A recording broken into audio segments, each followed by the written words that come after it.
20 second, 40 rockets और तबाही जो किसी शहर को चुप करा दे। थाईलैंड कंबोडिया के बीच छिड़ी इस लड़ाई में अब F-16, ड्रोन और वैम्पायर जैसे हथियार बोल रहे हैं। लेकिन इस जंग की असली वजह क्या है?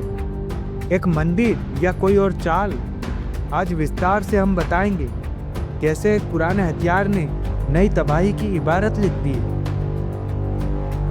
दुनिया के नक्शे में एक ऐसा बॉर्डर जहां आस्था और इतिहास आपस में भिड़ गए हैं। थाईलैंड और कंबोडिया, इन दोनों देशों के बीच का झगड़ा कोई नया नहीं बल्कि सन 1960 के फ्रांसीसी नक्शे से जुड़ा है। इस विवाद की जड़ है प्रेह विहार मंदिर।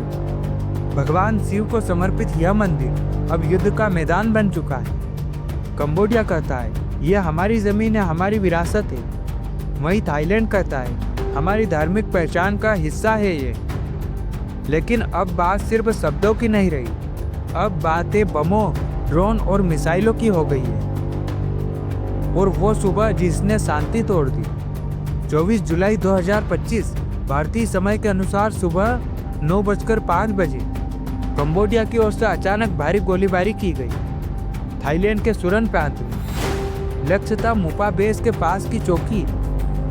और उसके सिर्फ 35 मिनट बाद 9:40 AM पर कंबोडिया ने दागे RM-17 वैम्पायर सिस्टम से 122 mm के 40 रॉकेट्स सिर्फ 20 सेकेंड। रॉकेट्स गिरे सिसाकोट फ्रांस के पास। डान तवान मंदिर, रिहायशी इलाका, बाजार सब कुछ राख हो गया। जो तस्वीरें सामने आई उन्होंने पूरी दुनिया को चौंका दिया। एक सुपरमार्केट पूरी तरह तबाह, पेट्रोल पंप में आग की लपटें, घरों की दीवारें मलबे में बदल गई और एक 8 साल का बच्चा अपने बिखरे खिलौनों के पास लहूलुहान पड़ा था। कुल मिलाकर 12 लोगों की मौत, 31 घायल जिसमें 7 सैनिक और 24 नागरिक शामिल हैं और 4 लाख से अधिक लोग घर छोड़ने पर मजबूर। आखिर ये वैम्पायर है क्या? कंबोडिया ने जो हथियार इस्तेमाल किया उसका नाम है RM-70 multiple launch rocket system, जिसे मिलिट्री की दुनिया में वैम्पायर के नाम से जाना जाता है। यह मूलतः BM-21 ग्रेड का अपग्रेडेड वर्जन है।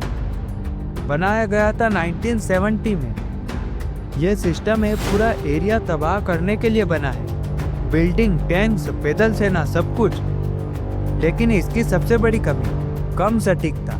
पर मकसद हौसला तोड़ना हो, विनाश फैलाना हो तो यही सिस्टम सबसे घातक बन जाता है। थाईलैंड ने भी पलटवार किया।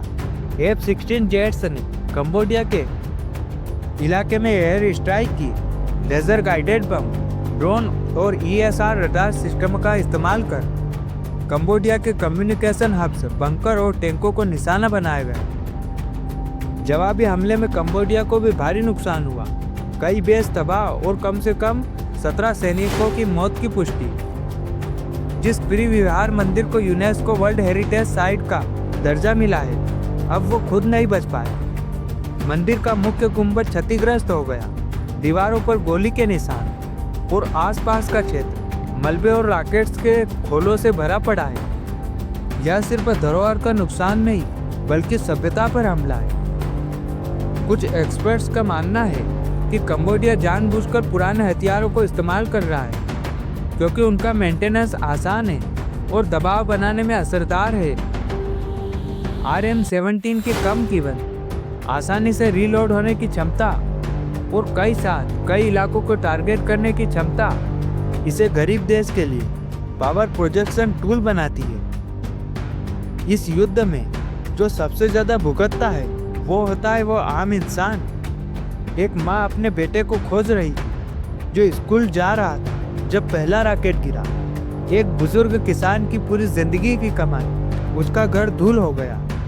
हजारों लोग अब बॉर्डर कैंप्स में हैं जहां ना खाना है, ना दवा और ना ही भरोसा कि कल का सूरज कैसा होगा। क्या भारत को अपनी कूटनीतिक रणनीति मजबूत करने के परिप्रेक्ष्य में मध्यस्थता करनी चाहिए? क्योंकि ये वही इलाका है जहां चीन की भी नज़र है। अगर दक्षिण एशिया में कोई बड़ा युद्ध फूटता है तो असर भारत पर भी होगा, कूटनीति में, व्यापार में और सामरिक संतुलन में। और सबसे बड़ा सवाल ये कि क्या एक मंदिर, एक नक्शे और एक पुराने हथियार के नाम पर हम 2025 में भी जंग लड़ते रहेंगे। कमेंट में बताइए कि क्या कंबोडिया का यह हमला सही था या थाईलैंड की जवाबी कार्रवाई। और ऐसे ही deep groundbreaking military documentaries के लिए चैनल को सब्सक्राइब करिए। जय हिंद, वंदे मातरम।